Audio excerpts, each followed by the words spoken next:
Hello, my name is Ethan, and welcome back to another episode of Path of Exile Scourge League 3.16. In this episode, we're going through these new teasers leaked by GGG and Bex on the Path of Exile Twitter, showcasing some new stuff, new chase uniques, etc., things to look forward to in the new up-and-coming expansion, Scourge League. So, today we had Stranglegasp Onyx Amulet.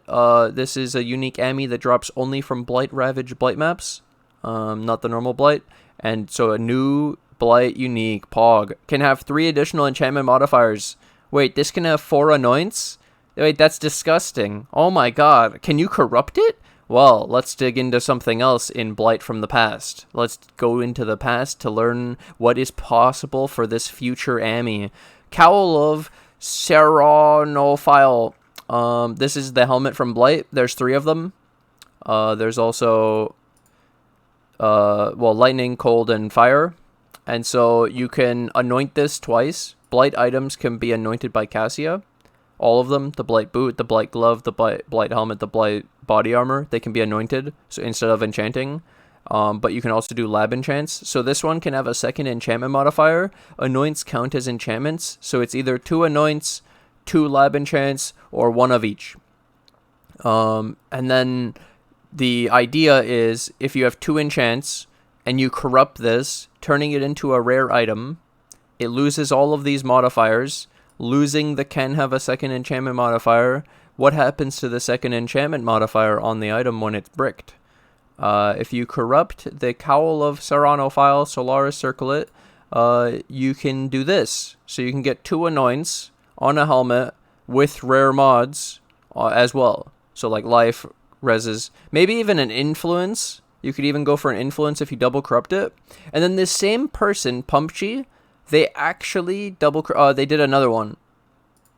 The same anoints. So they were clearly going for something, but they did the Azomite Bergonet, which is the other one. And this is really cool because this shows us that even though you deleted this modifier by turning it into a rare item, it still keeps both of the anoints, both enchants.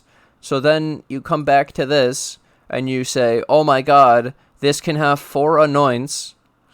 4 anoints from the skill tree, and it can be corrupted into a rare, losing this modifier, gaining life, reses, chaos res, whatever, potentially double corrupting into an influenced amulet, going for +1 intelligence skill gems and 4 anointments. This is the best Ami in the game, hands down, no questions asked, completely broken. Imagine +1 intelligence skill gems, and 60% aura effect, because you can actually anoint an Elegant Hubris aura effect node, even if it's bad. Like if it's far, because it's anoint, it's anywhere. Yeah. So you could get 60% aura effect, 15% per anoint on this Ami, and a +1 intelligence skill gems. That's just an example. Aura effect's probably not the best idea since aura stacking's nerfed a lot, but I was just saying that that's one of those powerful mods from a timeless jewel that sometimes can be difficult to get if it's a lot of points on the skill tree, and this would save a lot of points. And the other idea is that the passive skill tree is buffed in the new expansion. The passive skill tree is going to be more beneficial next season with more max res, more armor, etc. We're getting more out of it. And so the points on the skill tree are worth more, so technically anoints are worth more.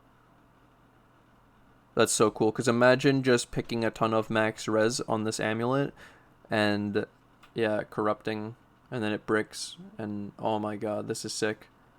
This is so sick. Okay, so yeah, I already showed proof of it too. This is in Expedition League, so this shows proof that this was already a thing. And then we also have some more stuff to go through now. That was the really, really, really, really cool thing. That's the best thing from this update, but I'll fill you in on the rest. We have the Zona crafting mods. So Fortune Favors the Brave, Breach, Essence, Bloodlines. So you could do the Essence with Haywork Hamlet again. You have Ambush, Strongboxes, Bloodline. Beyond! Beyond is back! Finally! It's been like 3 or 4 leagues, dude! We can farm XP!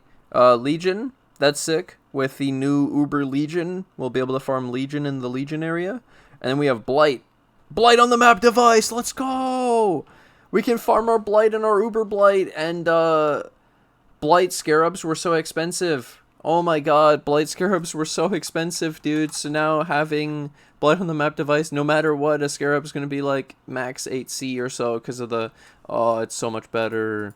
Because you can't run both. You like, oh, maybe they'll also update this season where you can have multiple Blights in one map instead of it being where you can only have one. And they don't stack because they're giving it to us on the map device. Oh my god, that would be so cool. But yeah, if you search right now, Rusted Blight on trade 2 minimum, you can see they're like 5, 6, 6 or 7 this late in the league. So this is actually a pretty high price, technically. It's pretty high, based on the current price of Blight. Strengths, oh yeah, so this isn't new, but it's new to the tree.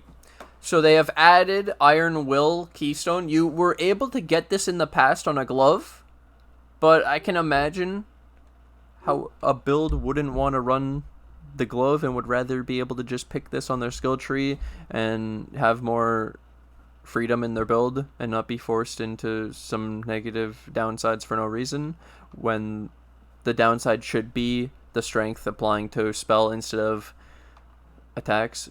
That's the whole point. So anyways, Iron Will strength damage bonus applies to all spell damage as well. Oh, it's both.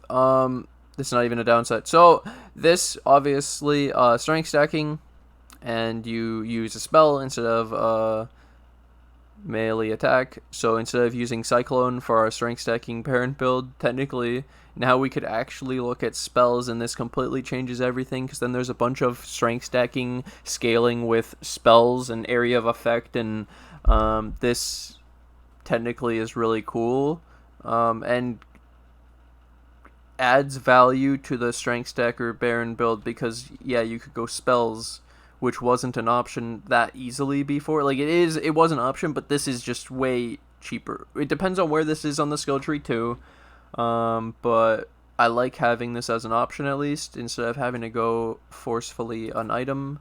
What item? PoE, Iron Will. Repentance was the glove I was thinking of. I'm glad I looked. Yeah, so Repentance was the glove I was thinking of. Nobody wants to run that. It gives you reduced spell damage and has ridiculous attribute requirements, and yeah, they would rather just run this as a keystone with a lot less downside.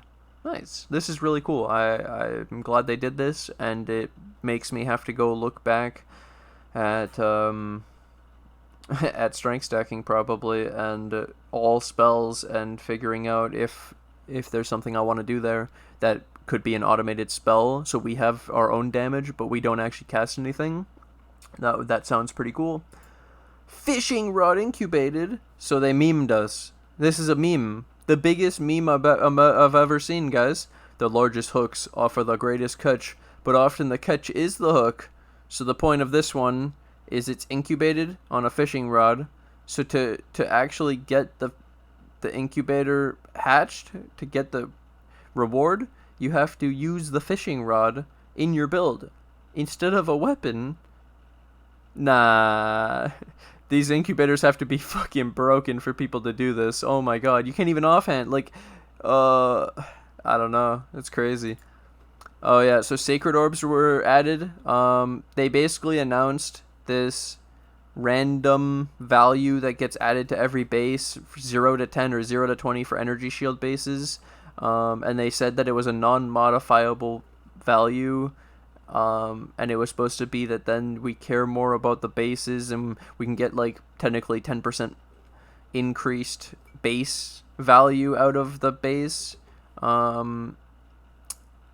if we had the best one, but it won't likely matter in the beginning or the middle of the game, and it would only matter in the extreme end game when we're trying to min-max. And so then Chris Wilson himself made a post to clarify about the Sacred Orb.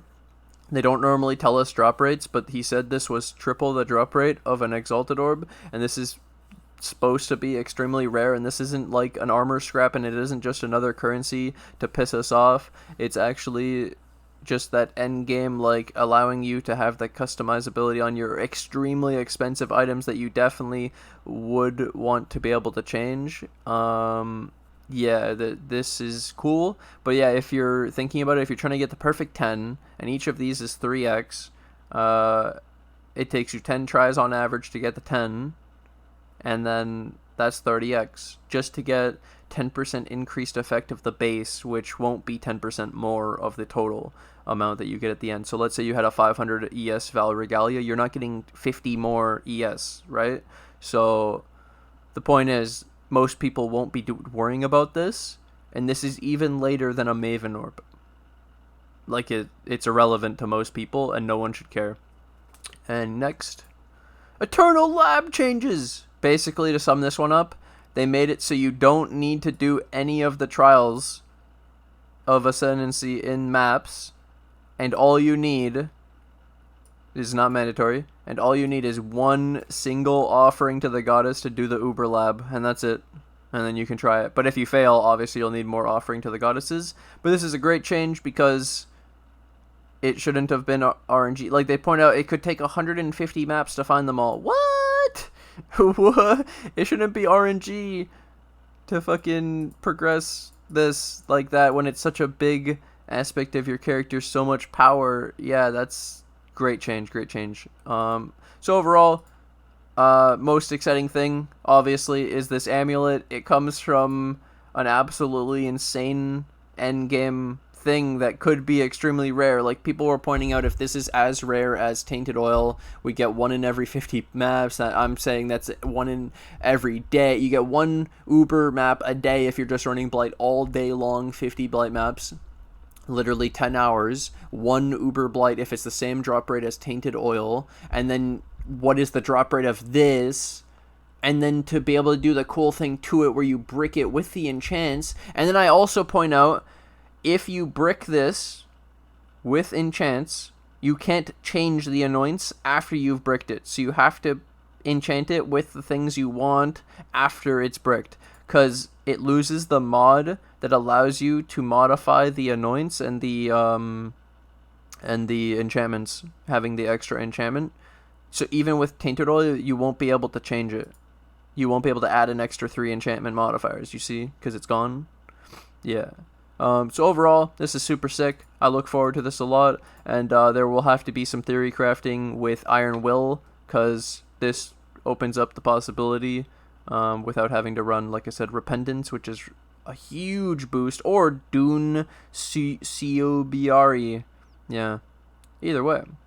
Thank you guys for watching. Thanks for hanging out. I'm going to take this opportunity to thank my Patreon, my YouTube members who financially support the channel. I can't do this without you guys, so thank you guys for all the support. And thank you to anyone new who joins the Patreon of the YouTube members today. And I'll see you guys in the next episode.